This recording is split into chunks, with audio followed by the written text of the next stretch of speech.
जाए तो ये दादा अपन भौजाई के निमन मन से हम बोलैले बानी कि यही खातिर न काहे खातिर हम बोलैले बानी सब कोई देख के जरता एकर भौजाई आइल बिया ना तो तोहन जन के बना बना के खियाई पहिले वाला मजा नहीं खे अब गइल कि हमार मर्द किन के लावत रहे उसी ने सुन के तहन के देत रहते तहन खात रह जाए आवाज तहन के देतानी आवाज तहन ताकत रही जे दुआरी पर बूची जी। हाँ भौजी कहाँ बनी जी? अरे आवा हो तोहरे खातिर तो पूरा दुनिया देश छोड़ के बनावत तनी देखत अही ए दादा है मुर्गा बनावत निका जी बूची। का बोलो अच्छा ये बताई रर सास और गोती नी कतना खचड़िन बाईसन हम देखी बूची जी हम लाठी चलावले बानी ठीक नु ढेर हमरा से लगे त ऐसा चला के लाठी मारम ना कि तनाये न जइहन जे एकदम में का बोलो हो भौजी जन तनी बैठा रही ना त कह दे का रे बूढ़ी कि आदमी के कह जुरा लाटल ना रहे त आज हुइया खाए खातिर चले आइल बाटे अब समझ के हमर पारा हाई हो गेल और माई के मार के कपार फाड़े में हमरा देरिए ना लागल रहे हैं ई कौन गली का घास हड़ी बताई तनी यही से कहत दी बढ़िया से नहीं चलल दी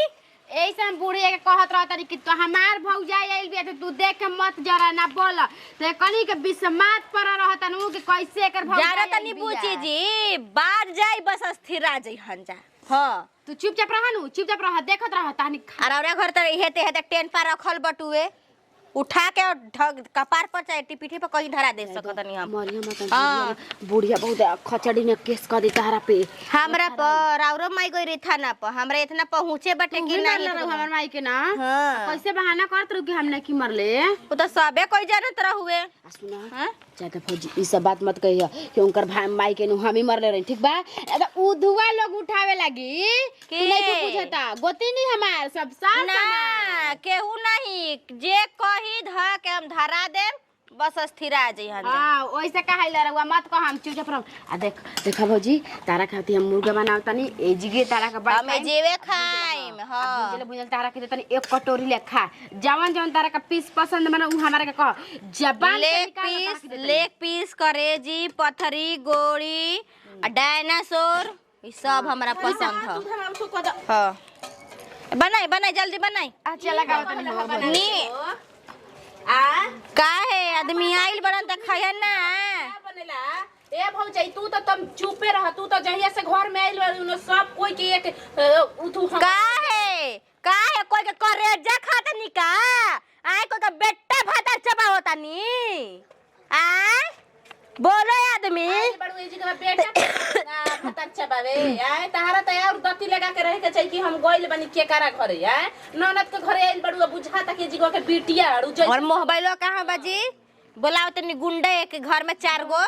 तू केतना पता नहीं जी 4 गो गुंडा घर में घुसाइनी ना पता नहीं के घर में देखा मुर्गा मछली बनावत या अपन भौजाई के खियावत या आई हे त बुढ़िया का करी ना उ बाघ हई हमरा के चबा जाई हन जा ई नहीं जानत एगो फोनवा ठोकम ना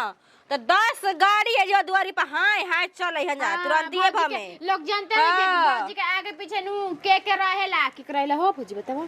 हमरा एसपी दरोगा कंडक्टर और मुखिया सरपंच वार्ड हेतना ई त 4 गो 5-7 गो नाम दे देलु ई त 4 गो में मर्जी हो जा 4 गो मर्जी त आई दादा मेन क्रिमिनल से हमर पहचान बा बाप रे मेन क्रिमिनल से कितना तू नहीं हां सच दे कि एकर भौजिया कमजोर घर जान तनी अपने नैहर में पूछी जी हम अपना चाची के पेटे में दांते काट ले रहनी काट के मांस निकाल देले रहनी हां समझ जाई हम ऐसा हनी ऐसा घर के हनी आदत सिखले बाड़ू आ चला देखी पहला नंबर गलती करी ना ठीक बा और सबसे पहला नंबर चले ना थाना पर उल्टा हम ही कपड़ा ऊपर अपन फाड़ उड़ के करेलू ठीक करलू हम डराई ना तू चला हम काला बेड पर कूलर चालू कर लिया आराम से मोबाइल चलिए हम तारा के भूंजले ओइ जे लाइम ओइ जे खइए जा ठीक बा जल्दी लेके आई ना तोरा रोज होटवा पेर देब हम जल्दी लेके आई दादा इनकरा के बोला के हम काल क दनी एक नंबर का हरामी ई भौजाई हमारी पर का करबे ए दादा आदमी से लोग ना ना शिकायत कर के मन ना करेला का हम कहे हमारा घर में ऐसन डुगी ड्रामा कैले बैसन एकदम हमरा के नका के रख देले बिया। आई जब से छोटकी आइल तब से हमरा घर के नियम रूल रेगुलेशन सब खराब हो गई। यही से न बड़की कहतिया तो हमरा के भी नियम लगावत रही मम्मी जी, तो फलनिया ना हन तो चिलनिया ना हन। अब तो बुझाते नहीं के रौरा का करत निका ना। आई बतावा हो ऐसे करे के चाही। भौजाई बोले बे ठीक बा हित ना त आइल बिया त कोनो बात नहीं के, हित ना त नहीं हनु रहे के चाही, तो डगडगौले चले के चाही। तो का है रउआ घर में नहीं खी? रउआ नहीं खी बानी घर में का करी के आदमी कैसे तो कहला के करल आदमी हारेला त अपना जामरल ले, तो उहे हारल बानी। जब हमर लइकवे नइखे बोलत पतोहिया ओइसन बिया, तुआ के डबा डोल कइले बिया। बोलनी त का कहती धमकी देती है हमरा के, कहती नु ढेर बोलम नु तो बोला के गुंडा मवाली रावरा के हतवा दे हम, रावरा के गोली मारवा दे हम। ऐसे ओकर भौजाइया लंगटी नु बिया हो सब तो बतिया अभी हम कहे खातिर आइल हनिया। ऐसे से घर में लीला हो ताटे हम सह के रहम हमर माई दादी हड़ी जका देखो भईवा के मेहर हड़ी कने इज्जत देखो। हम तारा के निमन बुद्धि सिखावत नहीं न सोचे त छोटकी के पार्टी लेके हम बोलत नहीं, पार्टी हम नहीं खिले तारा के इहे बुद्धि सिखावत नहीं। देखो 2-4 दिन खातिर बिया 10 दिन खातिर आइल बिया, ज्यादा मुंह में दांती लगा के रह चल जाई आराम से तू रही। जब ई खेलवड़िया बोलैले बिया वैसे करवाती तबे नु कहतिया ओकरो के गोनु लगा चूल्हा भी अपने ससुइयो के मार के आइल बिया। तो कहते बिया कि हमारा पुलिस दरोगा भी गइल हमारे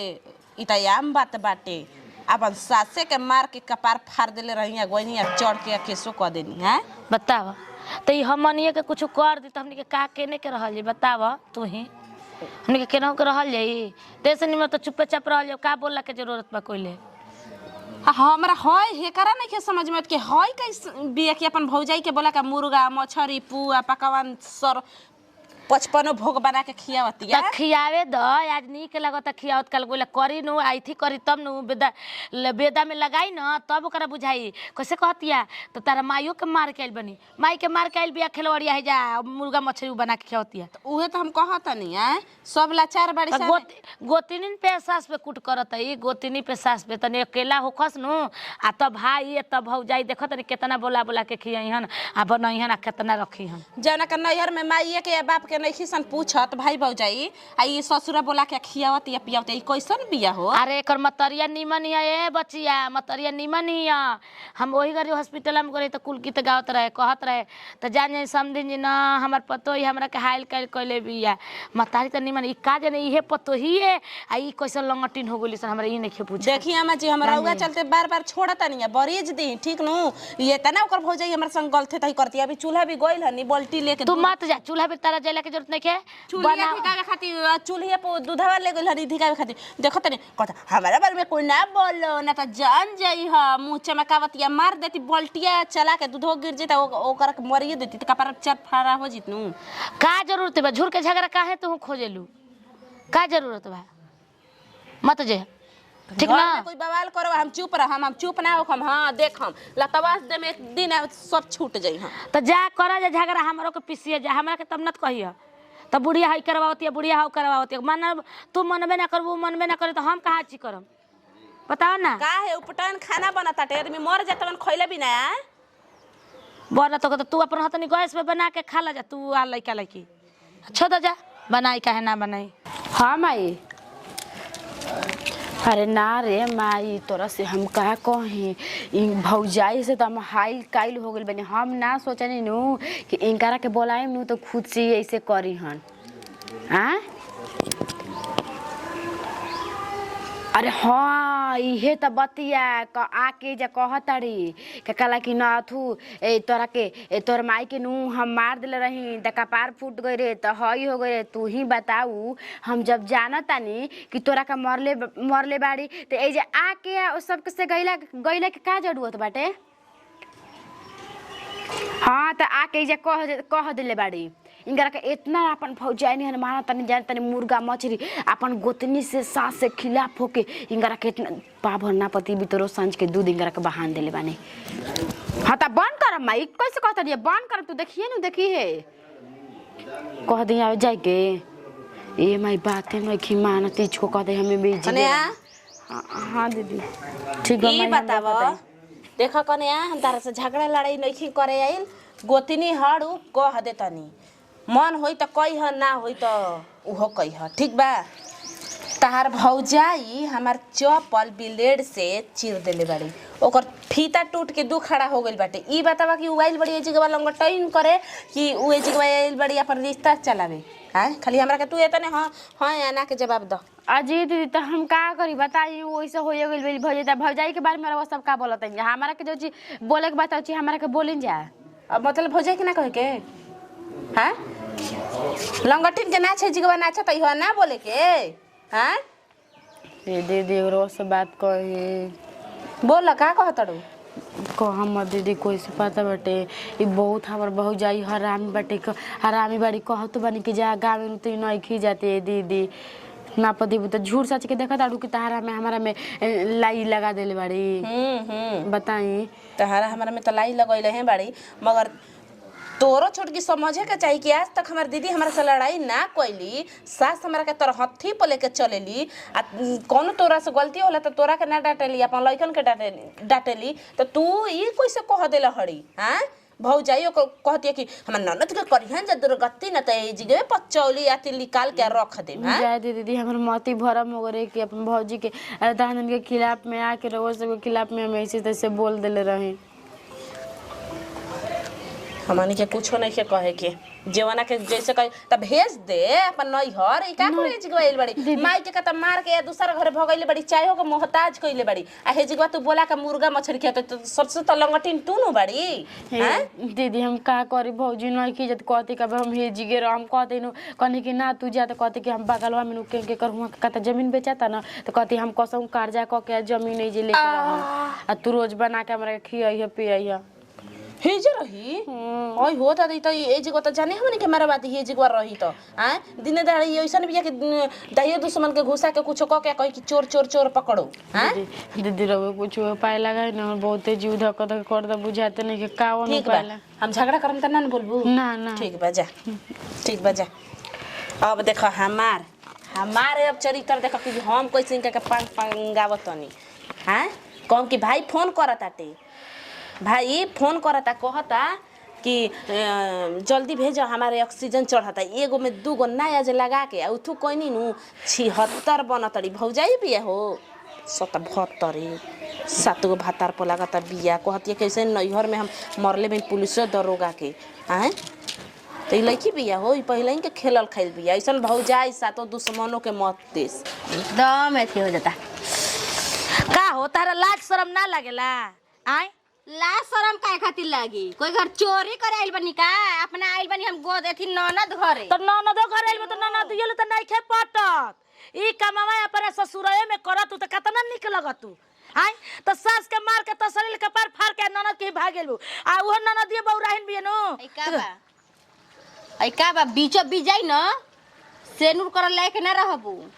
समझ मना तना बाग हो गइल बड़ू हां बुलाओ ना क्यों ना भत्तार के अपना बुलावेलू बुलाओ 10 हेलो हां गुंडा जी हां देखो तो तार गुंडा कौन भत्तार हवे लेके आए तनी एक उठावे के बाटे ढेर बोली निकलदा फुटू फुटू अरे तारा लाज शरम बा कतनो ल जवैला पे कतनो खेलाड़ बा त 10 घाट के पानी पियले बड़ू त केवन बात बा नहीं अपना ननद घरे घरे बानी दूसरा घरे नहीं खी ननदियो के इज्जत करतु नु त कहाई त हां चल जाए द ननद की इज्जत करतिया चाटतिया त थरियावा तो थरियावा चाट के ओही में छेदे कर देतिया त ननदियो के इज्जत नहीं खे राक्षसिन कह के बुझा त कब मिलले नहीं खे मिल रही तब न जाना तू ना नैहर मिलेला ना भतार घरे मिलल तो ऐसे ननद के वो गोर ले बा ननद की खात आ ननद के 4 गो लात हमनी कैसे ना आनी जा नीमक नहीं खे जाना आतरा पे तो 4 गो बोली हमनी के सुनम जा के तो भाग रहती जा आतना ना सुनती जा खेलावाड़ी के कर खेला करी ले बोली त 72 ले 76 ले आ जाना कतना निक हौ न त हमहू देखत ही बानी ठीक नु मार के टंगी के पासवा से कपड़ा फाड़ दे बस का हो भौजी हां का हो गई देखी रार सास न बढ़ चढ़ के ढेर बोलत तड़ी ठीक नु उहे उपाय हम कर दे हम जा तो चुपचाप रह तू मत बोला माई फोन कइले जा का माई फोन कइले ना जाई जा रहे तो सोचता हूं रही लेकिन अब तो एकदम ना जाई इतना कर हटे तार बूढ़ी कर देले बाड़ी ई का कहताड़ू हो भौजी जा कहे जा ना जाई आयल बानी अपना मन से जाए मैं अपना मन से खैबू तो ये सब मतलब करना नहीं कर देबू ये घर में रह के। नमक डाल दो नहीं के नमक जना आई बुढ़िया के बोल रहा हो और हां के बोल रहा बुढ़िया के आहो खुशबू छोटकी हां तोर भैया के धक्का लग गइल बा हाय हे जुवता बेचारा को हम देखनी है 4 गो दांत आके ओय हो दादा मरल नहीं खेनू बन जिंदा हॉस्पिटल में भर्ती करवा दा जा करवाओ हो बेटवा कराओ भर्ती कराओ हॉस्पिटल में। ई के कहता हो बजी तोरा लाज शरम बाकी ना के हमर भैया के मुंगा बताड़ू आ हई देखत हो ना हई का बा मारब के महमंडवा तर उड़ जाए जीवा से ठीनू ई मत भूला के आके उनकर बहिनिया घर के कला खाता लुआ पिए तलु रहताड़ू तोरा का शासन मिलेला तू करे खातिर ई दूसरों के रख ले भाई का जानी ना चरचर को बनास अरे कौन जा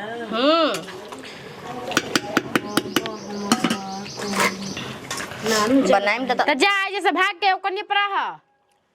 और भैया के छोड़ दो रुको खाली तने बतिया लेते नहीं मरल ह कि जियल ह। देखो उल्टे सीधे जहां बोल देखी है आज हेलो कहां बड़ा हो आज भैया हॉस्पिटल में भैया हेलो हाँ भैया हाँ ठीक बा हम आवत नहीं मर गइलो चलो हो चलो भैया कहता लिया के चलो हटा हम खाए पहले पेट पूजा तब ओकरा में बाद कुछ निकल जाए। चल सब सब सिंगर अपन भतरे के नु करत अड़ू हो आ कि सात गो रखले बबुआ कदी के मर्दा मर्जी त सिंदूरा ना करबू भलो कुछ और कुछ क लेबू मर्दा मर जाए तब हम सिंदूर करब एगो नहीं के हजारों वर्ष हटी हटाओ ना ओ हे दादा गुंडावन के रखले बाड़ी कहत इन गुंडा गुंडा कोइसन तहर माई उतार के लाई रही हो आ अजी दीदी के बर्बाद भइल लोग करेजवा में कोई के ढूक के देखत हटे कि ना ई कैसन बाड़ी कैसा ना कि ऊपर से देखे में निमने लागत हड़ी। अब कोई का जाने कि झगड़ा उन बाड़ी चार को पीछे इनका गुंडा चलता हड़न काय आदमी कहस कर जाए अपने में खेल में दाड़ी जाए ओनी मेरा नु बिया ना खा के जे अभी चर्बी आई हो दादा तो हमार तो कुछ नहीं के बुझत हम करी त का करी ये फौजाई से हमर जम दिमाग हमार पागल लाग गइल बाटे मन करता ना ले जाके मुर्गा फेंक दी खइबे ना करी आ किसिया में देखो ना 2 दिन तक ले हम खाने ना बने तब देखो तनी कि कैसे ना भागेली।